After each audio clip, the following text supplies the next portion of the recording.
अगर कोई गुनाह किए हैं या करते हैं तो क्या हुआ, हमारी शफात मौला करेंगे क्योंकि वो हमारे यासूब हैं, या हम उनको चाहने वाले हैं इसलिए वो हमें माफ़ करवा लेंगे, हमारी बख्शिश करवा देंगे।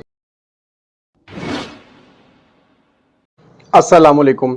मौला मुत्तक़ियान मौला इमाम अली अलैहिस्सलाम नहजुल बलागा की हिकमत 316 में फरमाते हैं, मैं अहले ईमान का यासूब हूँ और बद किरदारों का यासूब माल है।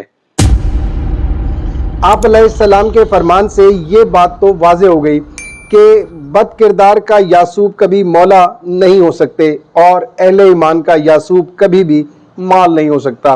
और एक और पहलू भी जो खुलकर सामने आता है वो ये कि बद किरदार कभी अहले ईमान नहीं हो सकता और अहले ईमान कभी बद किरदार नहीं हो सकता।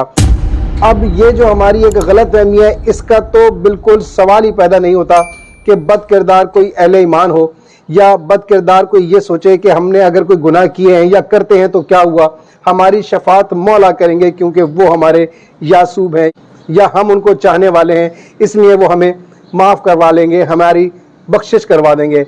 हरगिज़ ऐसा नहीं हो सकता क्योंकि वो हमारे यासूब ही नहीं है।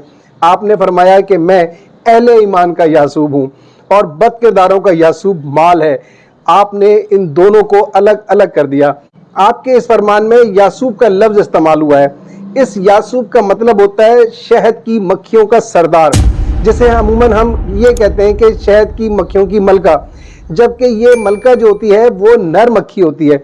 चूंकि मक्खी को हम मुअन्नस में लेते हैं इसलिए हम समझते हैं कि वो भी मलका ही होगी, लेकिन नहीं, वो नर सरदार होता है जो यासूब कहलाता है। अरबी ज़बान का ये लफ्ज़ है और शहद की मक्खियों का जो सरदार होता है, जिसकी पैरवी करती हैं ये मक्खियाँ, जिसकी तबाह करती हैं, इन मक्खियों को अपने यासूब के कहने के मुताबिक चलना पड़ता है, उसी डायरेक्शन पे जाना होता है जिस तरफ ये यासूब चाहता है। बिल्कुल उनकी पैरवी करते हुए उसकी पैरवी के मुताबिक ये शहद इकट्ठा करते हैं और अपने शहद के छत्ते में वापस आते हैं।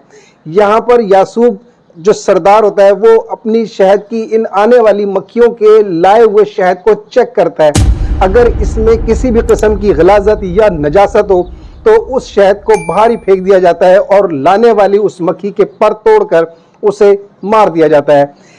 इससे ये याद रहे कि अगर हम में कोई बदकिरदारी होगी, हमारे अमाल में किसी भी किस्म की निजासत या गलाजत होगी, तो ऊपर जो हिसाब होना है सो होना है। मौला इतना इख्तियार रखते हैं कि वो हमारे पर तोड़कर हमें शहद के छत्ते से बाहर फेंक दें और हमें ईमान से खारिज कर दें।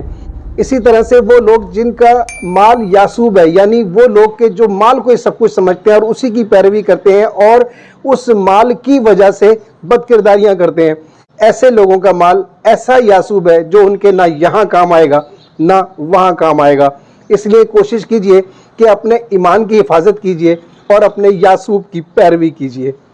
शुक्रिया।